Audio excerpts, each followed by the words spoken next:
Vamos abrir em Mateus, capítulo 13, a partir do verso 1. Tendo Jesus saído de casa naquele dia, estava sentado junto ao mar, e ajuntou-se muita gente a ele, de sorte que, entrando num barco, se assentou.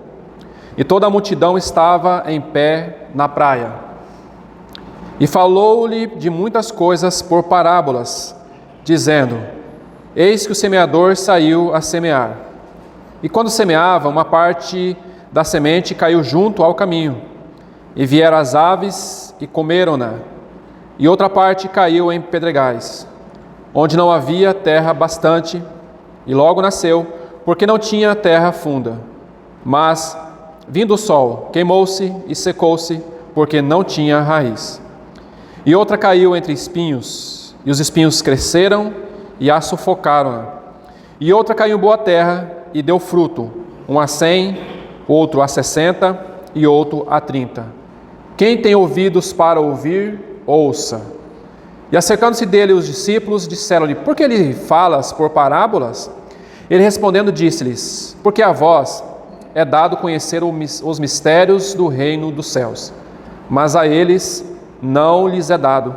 Porque aquele que tem se dará e terá em abundância, mas aquele que não tem, até aquilo que tem será tirado. Por isso lhes falo por parábolas, porque eles vendo não veem, e ouvindo não ouvem nem compreendem. E neles se cumpre a profecia de Isaías, que diz: Ouvindo ouvireis, mas não compreendereis, e vendo vereis, mas não percebereis. Porque o coração deste povo está endurecido, e ouviram de mau grado com seus ouvidos, e fecharam seus olhos, para que não vejam com os olhos, e ouçam com os ouvidos, e compreendam com o coração, e se convertam, e eu os cure. Mas bem-aventurados os vossos olhos, porque veem, os vossos ouvidos, porque ouvem. Porque em verdade vos digo, que muitos profetas e justos desejaram ver o que vós vedes, e não ouviram, e ouvir o que vós ouvis, e não o ouviram. Escutai, pois, a parábola do semeador. Ouvindo alguém a palavra do reino, e não a entendendo, vem o maligno e arrebata o que foi semeado no seu coração. Este é o que foi semeado junto ao caminho. O que foi semeado em pedregais é o que ouve a palavra, e logo a recebe com alegria. Mas não tem raiz em si mesmo, antes é de pouca duração. E chegada a angústia e a perseguição por causa da palavra, logo se ofende. E o que foi semeado entre os espinhos é o que ouve a palavra, mas os cuidados deste mundo e a sedução das riquezas sufocam a palavra e fica infrutífera. Mas o que foi semeado em boa terra é o que ouve e compreende a palavra e dá fruto, e um produz 100, outro 60 e outro 30. Bom, é um texto muito conhecido de nós, e aqui nesse texto dessa parábola do semeador, ou parábola dos solos, como alguns dizem, nós temos 4 tipos de terreno, ou vamos colocar assim, 4 tipos de coração. E é sobre esses 4 tipos de coração que nós, se assim o Senhor nos permitir, com a ajuda dele, vamos tentar dizer o que cada coração desse significa na nossa vida. Qual é o nosso coração em relação ao tipo de solo em que a palavra caiu? Porque a semente aqui é a palavra de Deus. Lucas vai dizer que a semente é a palavra de Deus. Todavia, antes de nós entrarmos nesse caso específico aqui desses solos, nós precisamos compreender que aqui o Senhor está falando do reino, o reino de Deus. Por isso que no verso 11, ele vai falar assim: para vocês, e ele está falando para os discípulos, porque uma grande multidão estava ali naquela praia em pé, e o Senhor Jesus então possivelmente entra no barco de Simão Pedro e sai um pouco daquela praia, e a multidão está ali ouvindo o Senhor. E o Senhor então começa a falar em seu ministério por meio de parábolas. Mas aí os discípulos vêm até ele e ele vai falar: vocês são dados a conhecer os mistérios do reino dos céus ou o mistério do reino de Deus.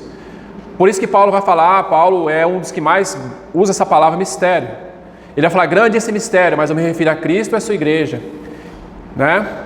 Ele vai falar desse mistério também, que é Cristo em vós, a esperança da glória. É um grande mistério. Mas, irmãos, esse mistério, aquilo que estava oculto, aquilo que não estava ainda aberto aos olhos do ser humano. Esse mistério, que é o reino dos céus, foi aberto para aqueles que têm ouvido e olhos espirituais. Porque as coisas concernentes ao reino dos céus só podem ser tocadas por aquilo que realmente é espiritual. O homem natural não vai compreender essas coisas. O homem natural não vai tocar a realidade espiritual. Por isso que há uma necessidade de nós termos olhos e ouvidos abertos. Por isso que ele está dizendo, quem tem ouvidos para ouvir, ouça. Ouça, e aí nós temos que lembrar também de Apocalipse, que vai falar, quem tem ouvidos para ouvir, ouça o que o Espírito diz à igreja. Por quê? Porque o reino dos céus, ele é conhecido e vivido no âmbito, neste momento, nessa dispensação que nós estamos, ele é vivido em realidade no âmbito da igreja. Não no mundo, porque o mundo já tem um príncipe. Nós sabemos que esse mundo tem um príncipe. E nós sabemos que esse mundo também tem um príncipe, porque o Senhor Jesus, em Lucas 4, quando ele foi tentado, foi conduzido pelo Espírito ao deserto, mas ele foi tentado. Ali é que o inimigo ou o diabo diz para ele, se você prostrar e me adorares, então te darei o reino deste mundo, de todo, ou seja, então este mundo tem um rei. Mas irmãos, é necessário então observarmos que o Senhor toca num ponto aqui sobre o reino dos céus. E muitas vezes esse é um assunto que alguns não compreendem, e eu não tenho intenção aqui, certamente não, de trazer qualquer dúvida, mas é para nós compreendermos que o reino dos céus é uma realidade para o povo de Deus. Porque o que é o reino dos céus? É onde o Senhor governa. E aonde é que o Senhor está governando? O Senhor atualmente, claro, Ele é soberano. É Ele quem está coordenando, ou Ele quem controla todas as coisas. Porque Ele é o Criador de todas as coisas. Mas, sobretudo, o Senhor governa atualmente na igreja. Porque a igreja deve ser a testemunha daquilo que realmente o Senhor tem sido nas nossas vidas. Mas quando nós voltamos agora, e nós vamos observar, se os irmãos já leram esse texto, os irmãos vão ver que João no capítulo 3 de Mateus, ele vai dizer assim, o reino de Deus está próximo, arrependei-vos, porque é chegado o reino de Deus. Já no capítulo 4, após o Senhor ser batizado, em Mateus, havia uma grande multidão também, porque a multidão sempre acompanhava o Senhor Jesus. Mas por que a multidão acompanhava o Senhor Jesus? Para conhecer o reino dos céus? As coisas celestiais? Não. A multidão acompanhava o Senhor Jesus por causa das curas, dos milagres, da saciedade do seu estômago. Mas quando o Senhor Jesus vai falar sobre o reino dos céus, Ele chama os seus discípulos. Porque é aí que o Senhor quer falar, com os seus discípulos, com aqueles do qual Ele tem salvo e colocado em seu corpo. Porque são esses, os seus discípulos, os seus súditos, que compreendem a sua mente e o seu coração no que concerne ao seu governo. A multidão não vai compreender isso, porque a multidão não compreende essas coisas espirituais. E as verdades espirituais são discernidas pelo Espírito. Então, se os irmãos observarem no capítulo 4 de Mateus, no verso 17, o texto vai dizer assim, que daí por diante passou Jesus a pregar e a dizer, arrependei-vos, porque é chegado o reino dos céus. O reino dos céus, então, vamos colocar assim, foi inaugurado com a vinda do nosso Senhor Jesus a este mundo. Quando Ele veio, então o reino dos céus veio. O reino veio na pessoa do Filho. O reino estava entre aqueles e o reino também está entre nós. Porque o Senhor Jesus, e eu creio que nós estamos aqui desta forma, reunidos em torno do seu nome. Se nós estamos reunidos em torno do nome do Senhor, então o Rei está entre nós. E se o Rei está entre nós, então nós estamos diante daquele que é o Rei dos Reis, os Reis dos Reis e Senhor dos Senhores. Então arrependei-vos, porque é chegado o reino dos céus. Irmãos, nós fazemos parte, se você nasceu de novo, se você crê no Senhor Jesus como seu Senhor e Salvador, então você faz parte do reino dos céus. Você agora é um cidadão celestial. Claro que há outros desdobramentos no que concerne a reinar com Cristo. Aí é uma outra situação.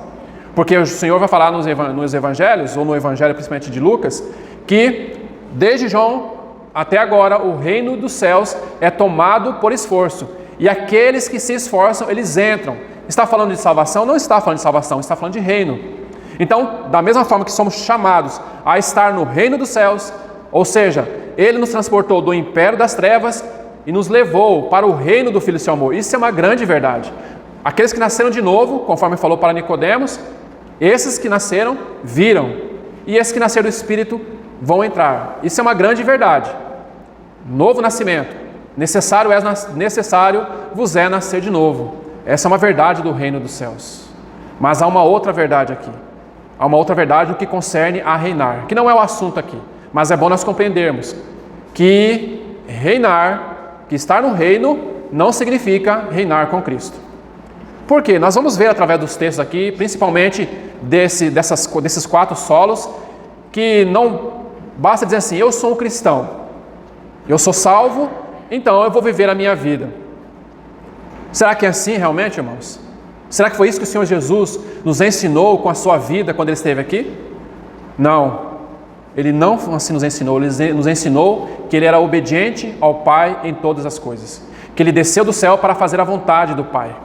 Assim também somos nós.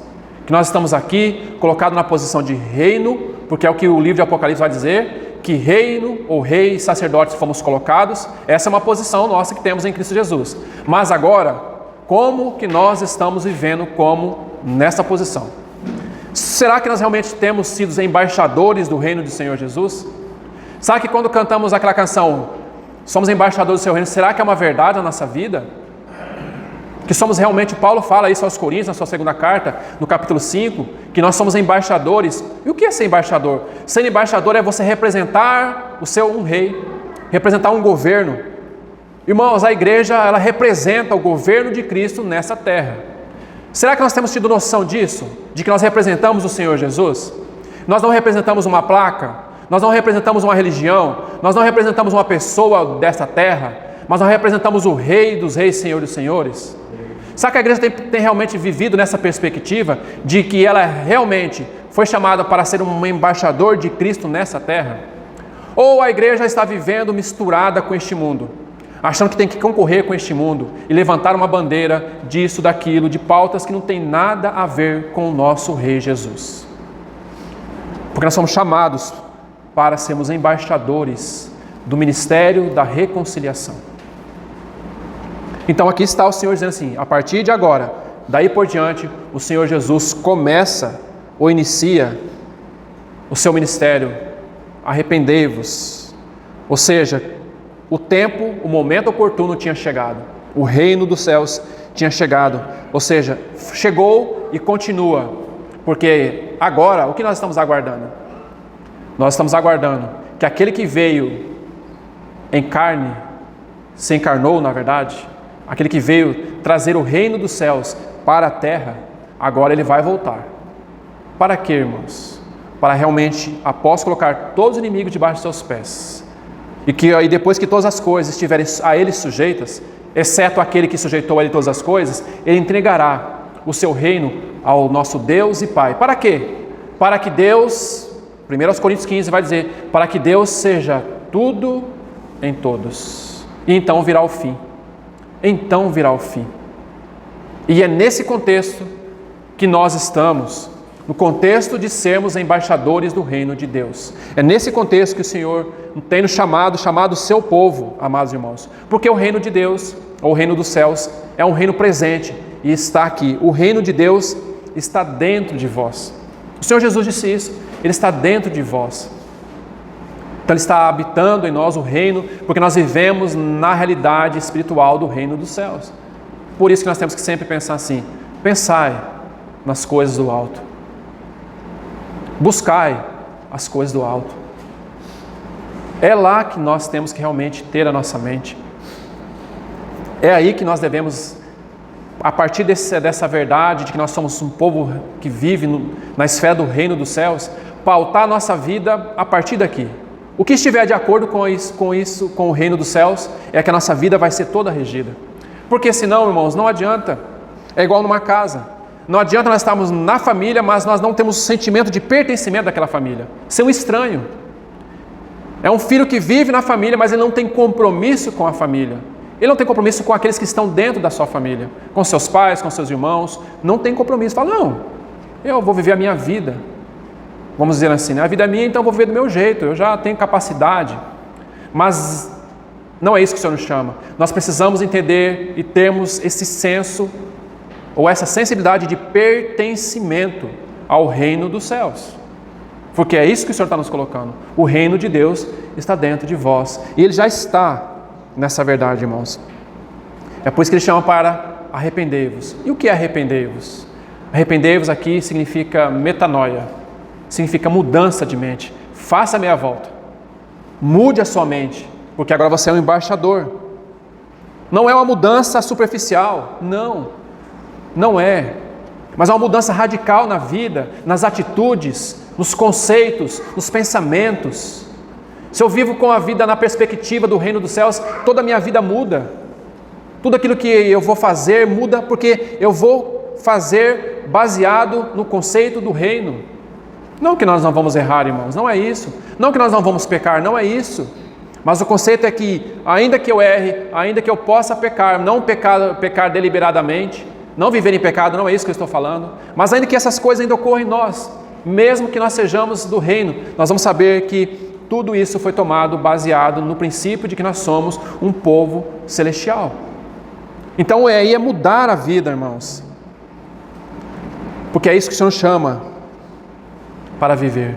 O Senhor nos traz agora, de Mateus 4 a 7, Ele vai trazer os princípios do reino, porque Ele vai falar assim, olha, se a justiça de vocês não exceder a dos escribas e fariseus, nada vale.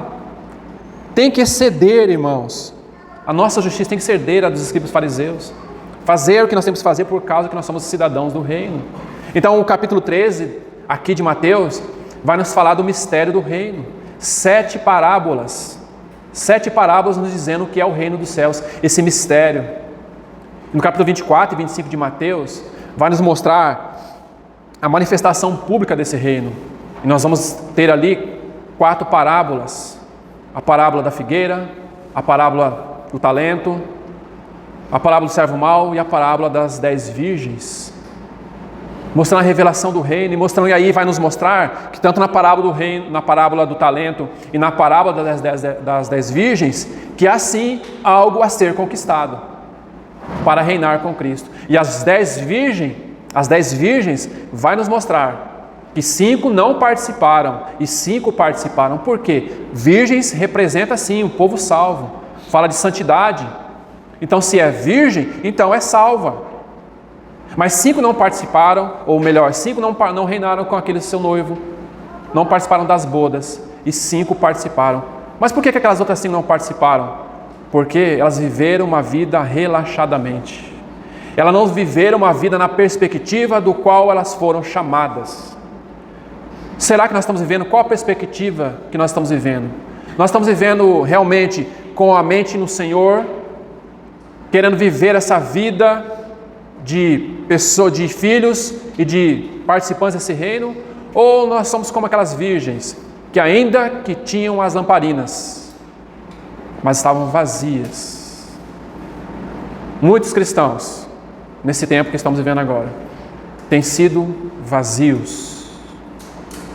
Lamparinas vazias, irmãos. Para que serve uma lamparina vazia? Não serve para nada, a não ser para ficar ali sendo um peso de papel ou ficar guardada num canto. A lamparina ela tem uma função. A função dela é iluminar. Mas para que ela venha iluminar, a necessidade de se colocar um óleo ali, ou um combustível. Assim também é a nossa vida. Irmãos, se nós não estamos iluminando como uma candeia, algo está errado em nossa vida. Se o Espírito Santo realmente não tem tomado nossas vidas, para nós iluminarmos, algo está errado em nossa vida. Por isso que há necessidade de nós mantermos as nossas lamparinas acesas com o óleo da presença do Espírito. Porque nós somos um povo que realmente está aguardando o Rei, o nosso Senhor Jesus. Então aquelas 5 virgens ficaram de fora. Então o Senhor, após também a sua ressurreição, nós vamos ver em Atos 1 que o que Ele continua falando? Ele continuou falando para aqueles discípulos durante 40 dias. Ele continuou falando daquilo que realmente era um assunto para eles, que era, se os irmãos quiserem abrir o texto, está lá em Atos capítulo 1, que era pregando ou falando acerca do reino de Deus. Porque este era o assunto do Senhor. Foi este assunto que ele trouxe quando ele veio, e foi este assunto que ele deixou antes de ascender aos céus e ser entronizado. E este é o nosso assunto, e nós devemos sim prestar atenção: o reino dos céus para nossas vidas. Então muitos talvez fiquem meio que assim, tocar nesse ponto, mas é algo que o Senhor colocou para nós. É algo que nós precisamos. Paulo também, no capítulo 28 de Atos, vai dizer que Paulo ficou naquela casa durante 2 anos, pregando acerca do reino de Deus. E muitos outros textos de Atos, praticamente, vai tocar nesse aspecto do reino de Deus, amados irmãos. E é um aspecto que nós precisamos realmente viver nessa esfera, porque o reino é o governo soberano de Deus. O reino é o governo soberano de Deus. Pois onde nosso Deus é soberano, Ele governa. Então, qual o primeiro lugar que o Senhor tem que governar? Onde Ele tem que ser soberano? No nosso coração. Primeiramente, o Senhor precisa reinar no nosso coração. Porque daí então nós vamos entender o que é o governo de Deus na casa de Deus. O que é o governo de Deus na Assembleia. Se o Senhor não tem governado o nosso coração, aí nós não vamos compreender o governo de Deus na vida da igreja. Mas nós precisamos primeiro que o Senhor realmente governe o nosso coração. A sua pessoa, a sua personalidade, o seu caráter tem que ser formado em nós. O caráter do rei tem que ser formado em nós, em toda a nossa amplitude de nossa vida, tudo que concerne a nossa vida, como nós precisamos, irmãos, que o Senhor reine em nossas vidas, que o Senhor realmente possa reinar em nossas vidas, irmãos, que realmente, porque aquele que estava com o nosso Senhor, nosso Deus e Pai, Ele trouxe o céu para a terra. E quando nós estamos reunidos, você tem essa percepção? Você tem esse entendimento de que quando nós estamos reunidos, o céu se faz presente? Ou você acha que nos reunimos por reunir? Será que você tem tido essa percepção? Que você foi chamado para estar nesse governo, mas que ao ser chamado para participar da realidade, você também tem que cooperar com este governo também? Que você não foi chamado apenas para participar de um grupo, que quando você está assentado, você também tem que participar? Que quando nós estamos, o Senhor nos olha de todos de maneira igual neste reino?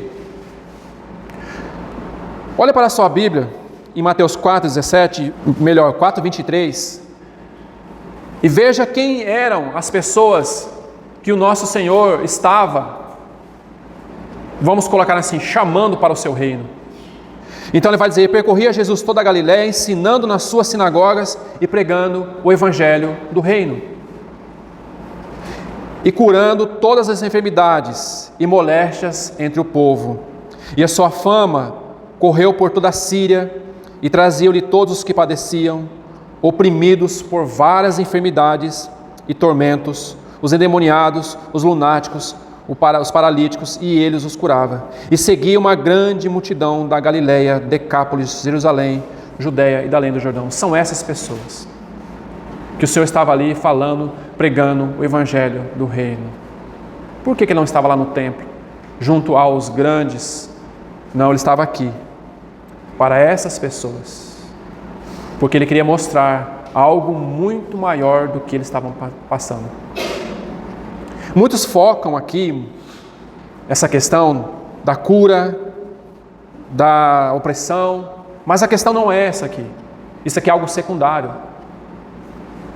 O que importa aqui é a salvação, o arrependimento para crerem no evangelho do reino.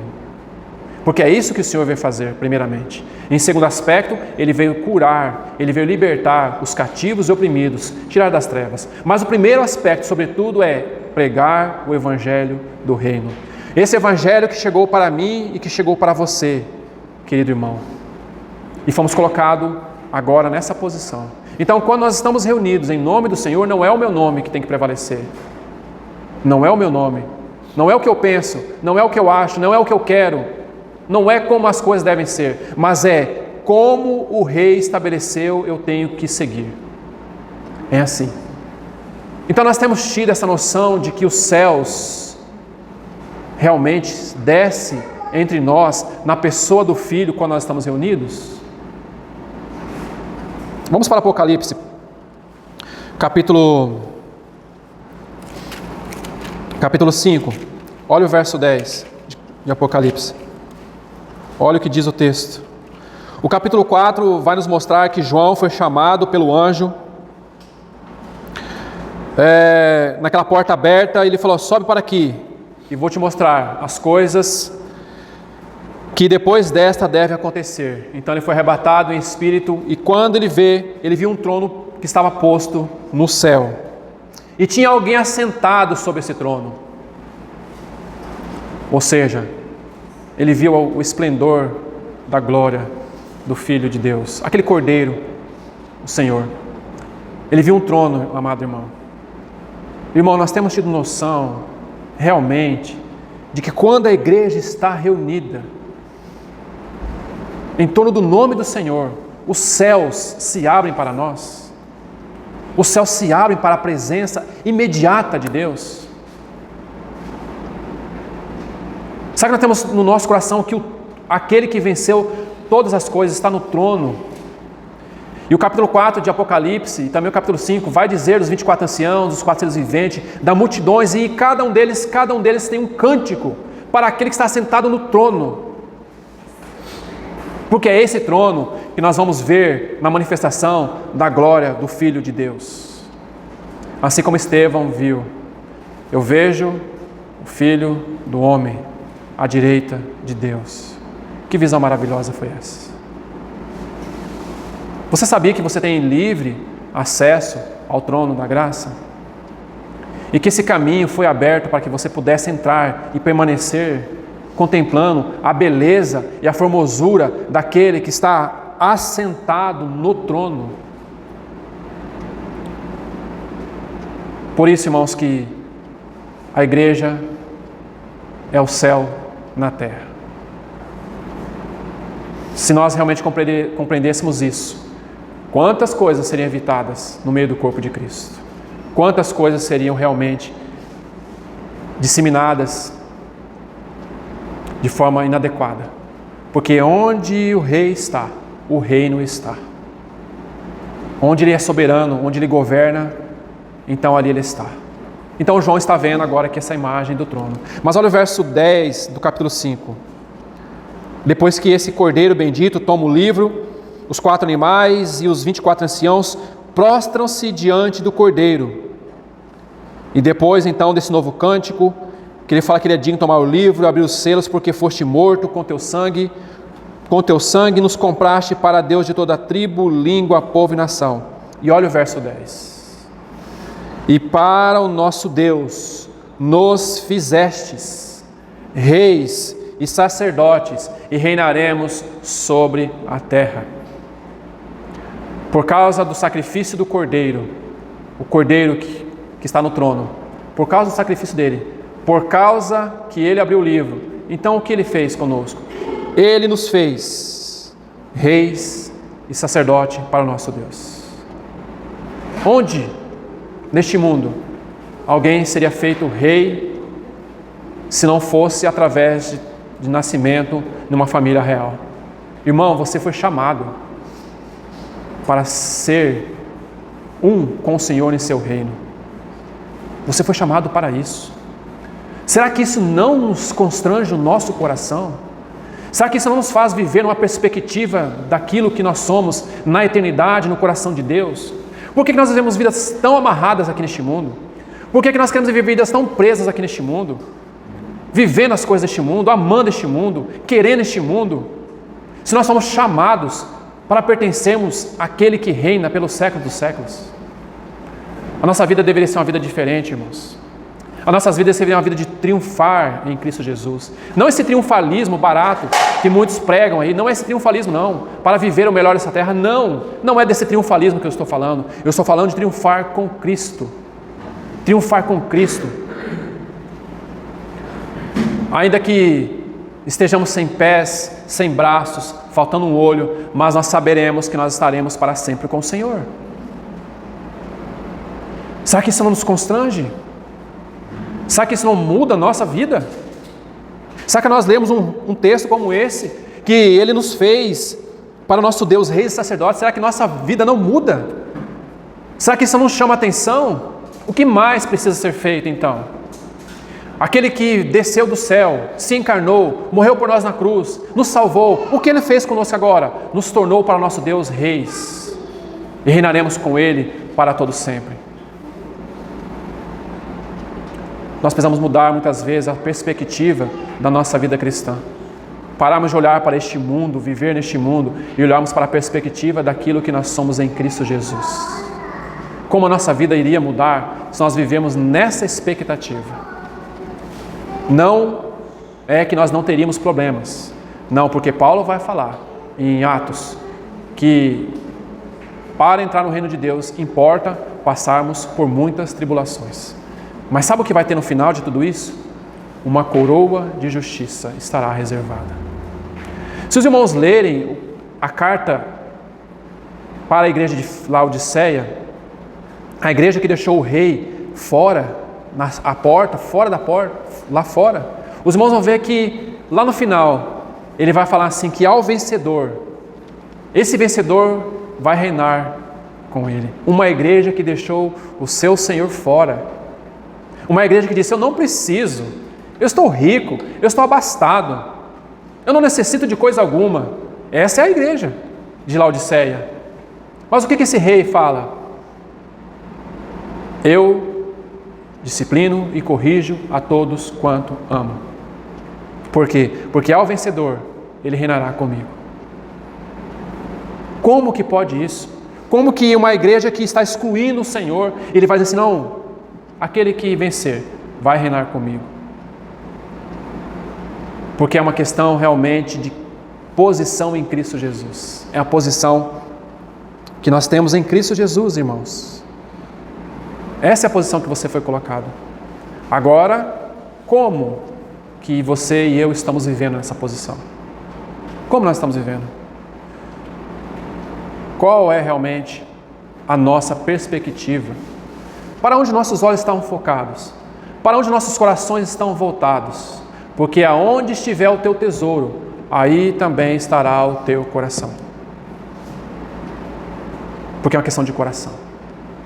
Porque o coração tem a ver com olhos. Se os teus olhos forem bons, ou seja, se os teus olhos forem simples, todo o teu corpo será luminoso. Ou seja, o que é olhos simples? Olhos de um foco só, de um objetivo só. Esse é olhos simples. Mas se os teus olhos forem maus, ou seja, vários focos, você vai se perder. Porque o teu coração nunca vai chegar à plenitude do descanso no Filho de Deus, o nosso Rei. Então é isso que o Senhor está nos dizendo, amados irmãos. É por isso que nós temos que viver nessa perspectiva do reino dos céus. Então, amados irmãos, cada um de nós podemos entrar no reino, se aceitarmos o senhorio de Cristo, deixando que Ele seja Senhor, deixando que Ele seja realmente o nosso cabeça de forma individual e de forma coletiva. Deixando realmente que Ele reine em nossas vidas, em todos os aspectos. Será que nós podemos dizer assim, Senhor, Teu é o reino? Será que nós podemos dizer? Muitos cristãos sabem muito deste mundo. Muitos assuntos. Você pergunta de política, tem cristão que dá aula de política, desde que a política entrou no mundo. Se você pergunta de time de futebol, muitos cristãos vão falar de todos os campeonatos que existem no mundo. Se perguntar de filmes, desde quando Hollywood existe, vai saber de falar de Hollywood, né? Mas quantos cristãos sabem do reino dos céus? Quantos cristãos conhecem acerca daquilo que ele faz parte? Quantos cristãos tocam o assunto inerente à sua vida? Não estou dizendo, irmãos, que você não pode assistir futebol, não estou dizendo que você não pode saber de política, não é isso que eu estou dizendo. A questão é o foco. A questão é realmente com qual assunto nós temos nos preocupado. Qual é o assunto que tem tomado nossas vidas? O que nos move? O que realmente tem movido nossas vidas aqui neste mundo? O Senhor disse que quando Ele esteve aqui, que a vontade dEle era o quê? Fazer a vontade do Pai. A minha comida é fazer a vontade daquele que me enviou. E nós vamos lembrar que ele vai continuar o texto, e ele vai falar acerca de quem não comer a sua carne e não beber do seu sangue. Então aquele povo não compreendeu. E aí ele vai continuar o texto, no capítulo 6 de João. E aí o texto vai dizer que alguns discípulos se escandalizaram. Aí ele faz, isso vos escandaliza? Ele faz a pergunta. Porque ali o texto também vai dizer que ele já conhecia aqueles que criam nele. Mas aí ele faz a pergunta para aqueles outros discípulos: e vocês também vão me abandonar? Porque sabe, irmãos, muitas vezes há alguns assuntos na vida da igreja que vai compungindo e vai apertando o nosso coração. E queremos às vezes escorregar. Mas será que é isso mesmo? Vamos ver a palavra, e a palavra vai confirmar tudo aquilo que nós estamos sendo constrangidos no coração. Então aí queremos ir pela tangente, ou sair do lado, para não sermos confrontados com a palavra. Não é confrontado por aqueles que falam, ou por aqueles que ministram, ou vamos colocar assim, compartilham a palavra. Não, é porque a palavra nos constrange mesmo. Por isso que Tiago vai falar assim: acolhei, longe de vós toda a imundícia e toda a maledicência, mas acolhei a palavra de Deus com mansidão, porque ela é poderosa para salvar as suas almas. Então aí fica fugindo desse assunto. Então ele vai perguntar: e vocês também vão me abandonar? A tendência muitas vezes é abandonar. Não, isso não vai dar para mim. Eu não consigo deixar a minha vida no mundo, eu não consigo deixar a minha vida no que concerne aquilo que eu aprendi culturalmente, eu vim sendo ensinado assim, então não dá. Mas aí Pedro vai responder: Senhor, para quem iremos? Eu te faço essa pergunta: para quem você irá, se não for para o Senhor Jesus? Para quem que você vai correr? Para quem você vai correr? Porque Pedro vai dizer: porque só tu tens as palavras da vida eterna. Para quem iremos, irmãos? Nós não temos para onde ir. Graças ao Senhor que nós não temos realmente, porque nós temos para aquele aonde nós podemos ir, que é o Senhor Jesus, que nos chamou e nos fez pelo seu sangue, nos comprou e nos fez reinos e sacerdote para o seu Deus. Então para quem iremos, irmãos? Nós não temos para onde ir, nós temos que ir para o Senhor. Então nós temos que conhecer realmente aquilo para o qual nós fomos chamados. Sabe por quê? Abra só mais um texto aí, em Apocalipse mesmo, que os irmãos então estão. Olha o que o capítulo 11, verso 15 vai dizer: o sétimo anjo tocou a trombeta, e houve nos céus grandes vozes, dizendo: o reino do mundo se tornou de nosso Senhor e do seu Cristo, e ele reinará pelos séculos dos séculos. Tudo vai convergir para Cristo, irmão. Tudo vai convergir para Ele. Tudo será colocado aos pés dele. E depois então, todas as coisas que estarão sob os seus pés, Ele vai dar ao nosso Deus e ao nosso Pai. E estaremos para sempre com o Senhor. Que é o que o texto está dizendo. Ele vai reinar séculos dos séculos aqui, eternidade a eternidade. Graças ao Senhor por isso, querido irmão. Que assim é uma verdade na palavra de Deus, e que é um assunto que muitas vezes muitos não falam sobre o reino dos céus, mas é algo inerente à nossa carreira cristã. Assim como o médico tem que conhecer de anatomia, o advogado tem que conhecer de leis, nós, como filhos do reino, nós temos que conhecer quais são as diretrizes do reino dos céus. O que realmente compete a nós, como realmente filhos desse reino. O que nós temos que saber, como que nós temos que viver, como que nós temos que nos portar como filhos do reino. E eu te deixo a dica de leia Mateus 5 a 7. Os princípios do reino estão ali. Claro que toda a palavra de Deus, de uma maneira geral, mas se nós vamos colocar os princípios da oração, do perdão, do amor ao próximo, do adultério, do divórcio, de vender, de comprar, está estabelecido ali. E para quem o Senhor estava dizendo aquilo? Para a multidão? Não, Ele chamou seus discípulos. E como se assentasse, chamou os seus discípulos. A mesma coisa Ele fez aqui, nessa parábola do semeador. Ele chama os seus discípulos para explicar. 4 tipos de solo. 100%. Do 100%, apenas 25% respondeu àquele Senhor. Ou seja, 25% respondeu a palavra ou a semente jogada no solo. Os outros demais, não responderam. Responderam de maneira inadequada ou responderam de maneira duvidosa. Então nós temos que verificar que ele fala assim: quem tem ouvidos para ouvir, ouça. Mas ele está falando apenas do ouvido natural? Não. Assim como em Tiago 3 tem uma relação da língua com o coração, aqui em Mateus 13 tem uma relação do ouvido com o coração. Aquilo que ouvimos nós temos que colocar no coração e meditar para que essa semente que é boa, que é a palavra de Deus, possa realmente achar lugar no nosso coração. Então, quem tem ouvidos para ouvir, ouça. Porque para vós quem? Para os discípulos. Para vós é dado conhecer o mistério, ou os mistérios do reino dos céus. E ele vai dizer para aqueles discípulos. Então nós temos aí, irmãos, 4 terrenos. O primeiro terreno, vamos tentar aqui com o tempo que nos resta, falar um pouco desses 4 terrenos, mas primeiramente desse terreno que está aí nesse texto. Então esse primeiro terreno é o terreno que a semente, vamos voltar lá para Mateus 13, que é a semente que caiu à beira do caminho. Marcos 4 e também Lucas 8 vai trazer a parábola também do semeador. E nós vamos ver depois que há algumas palavras que Marcos traz e também Lucas traz em algum aspecto de alguma semente. E nós vamos ver em quais aspectos.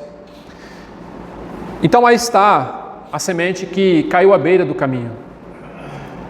Os irmãos não precisam abrir, mas lá em Lucas 8:5 vai dizer que essa semente que caiu à beira do caminho, a palavra Lucas vai colocar no capítulo 8, verso 5, que essa semente foi pisada. Mateus não traz, nem Marcos traz essa expressão pisada, mas Lucas traz a expressão pisada. E essa semente foi pisada, o que aconteceu? As aves do céu vieram e comeram essa semente que ficou à beira do caminho. Então nós temos nessa figura dessa semente, ou dessa que caiu à beira do caminho, nós temos essa ave, nós temos a figura do diabo.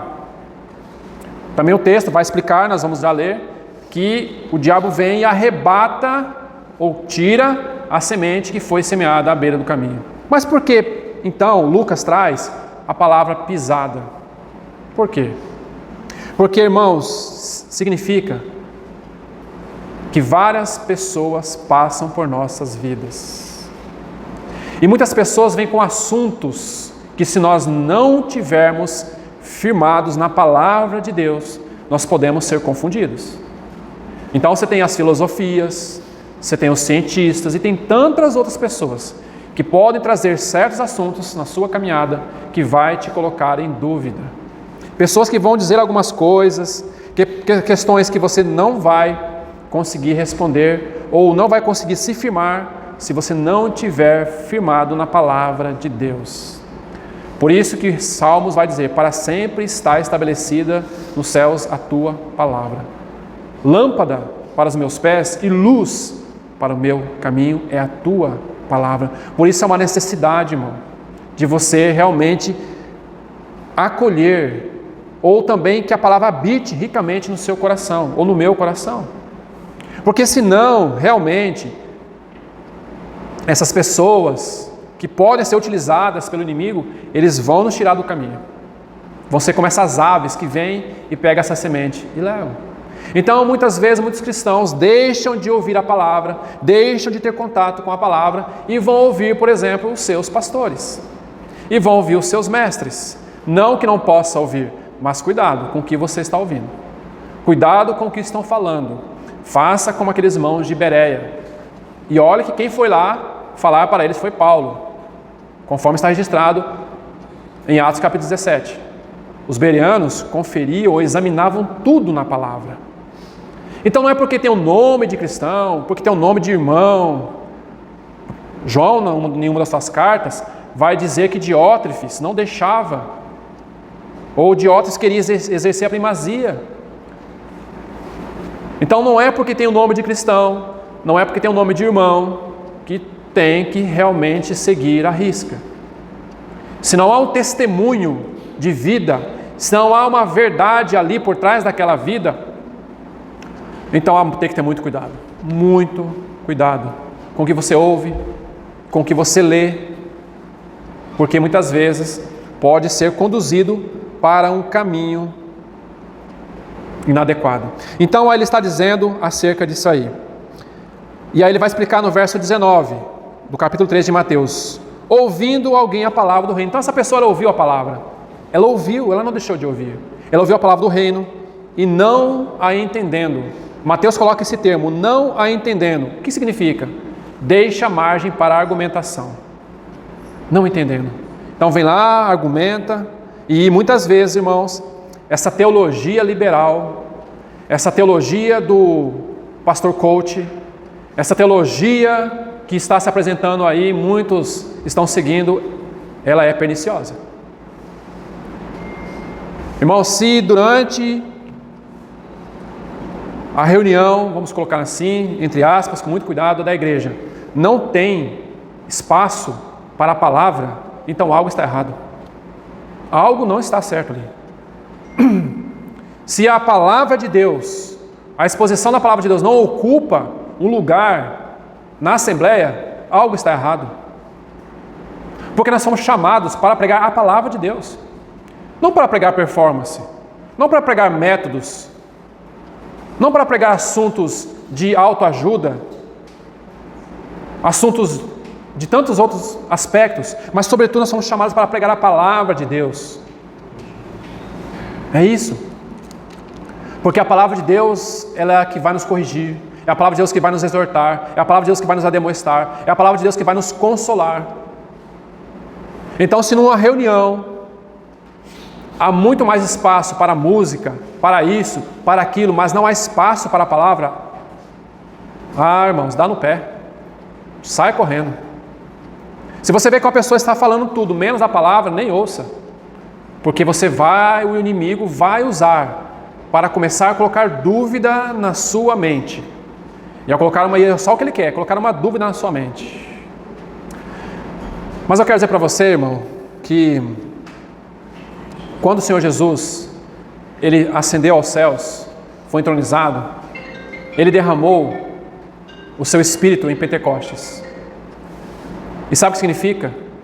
E ele vai falar isso em João 14, que o Espírito Santo estaria em nós, entre nós, e habitaria em nós. E Paulo vai dizer em 1 Coríntios que o Espírito Santo conhece as profundezas de Deus. Então, se nós temos o Espírito Santo e nós temos a palavra, então quem é que vai dar realmente revelação ao nosso coração? O Espírito Santo.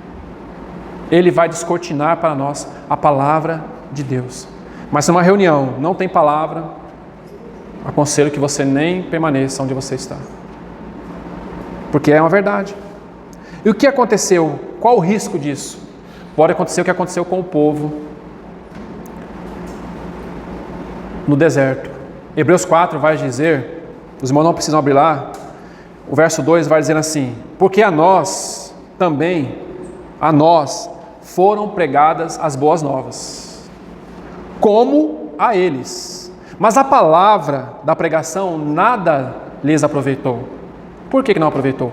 Porque não estava misturada com a fé naqueles que a ouviram. Então há necessidade de nós misturarmos a palavra com a fé. Eles ouviram a palavra, viram as maravilhas, viram tantas coisas, mas eles não aproveitou.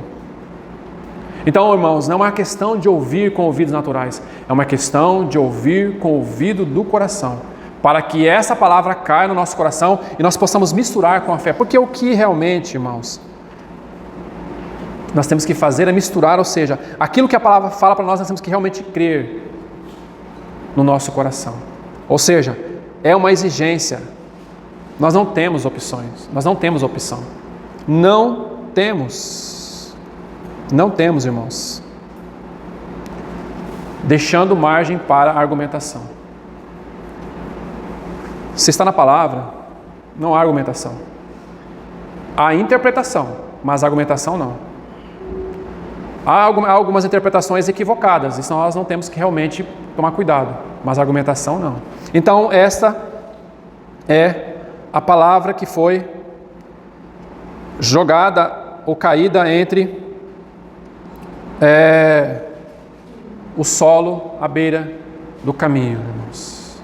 Então, amado irmão, muito cuidado com o que você tem ouvido, com o que você tem lido, com quem você tem andado. Volto a frisar, não é porque tem um nome de irmão que você tem que aceitar tudo o que diz. Veja, analise a vida desse irmão que está te aconselhando. Veja o testemunho dele. Não estou dizendo, e aí novamente aqui, não estou dizendo que esse irmão não peque, não é isso que eu estou dizendo, mas veja a conduta de testemunho dele. Veja se ele pode dizer assim, esse irmão realmente tem um testemunho. Ele realmente é um irmão que está alicerçado na palavra. Não é porque tem o nome de pastor. Não. Não é, irmãos. O Senhor Jesus ali, salvo engano, Mateus 16, após ele dizer sobre a cruz, a igreja, o reino, ele vai falar da sua morte, e Pedro fala, Senhor, de maneira alguma vai acontecer isso com o Senhor.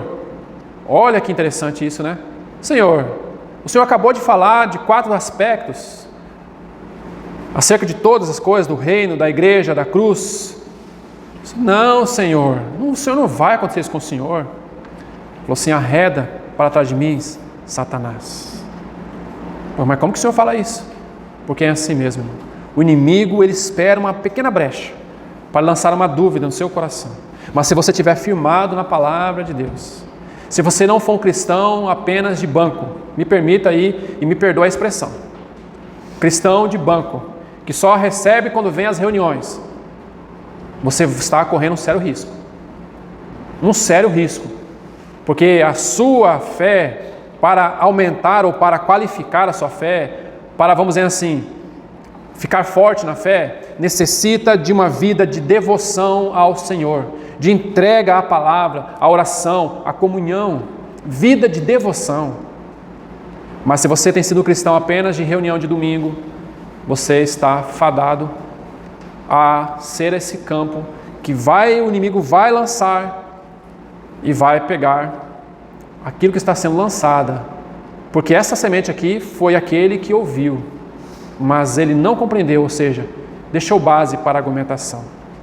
E quando nós deixamos base para a argumentação, o inimigo vai trazer situações para confundir a nossa fé, para confundir aquilo que cremos.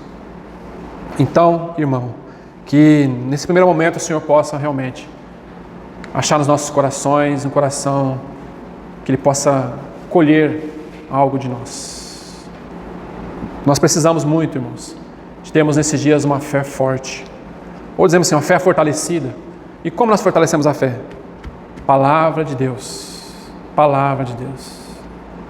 Não é gastando tempo com coisas.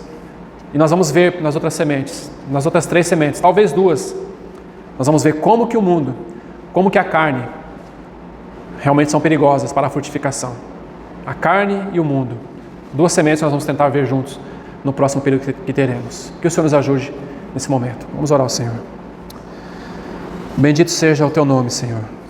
Bendito seja aquele que vive, que reina e que em breve voltará. A Ti, Senhor Jesus, toda a glória, toda a honra, todo louvor. Digno é o Senhor. E é nessa certeza que nós temos que o Senhor voltará, que nosso coração repousa sobre Ti, Senhor. Obrigado, Senhor, pelo Teu povo. Obrigado pelo falar do Teu Espírito Santo aos nossos corações. Que essa palavra possa permanecer nos nossos corações e ao final ela possa produzir frutos dignos do reino. Te louvamos e te agradecemos em Teu nome precioso. Amém.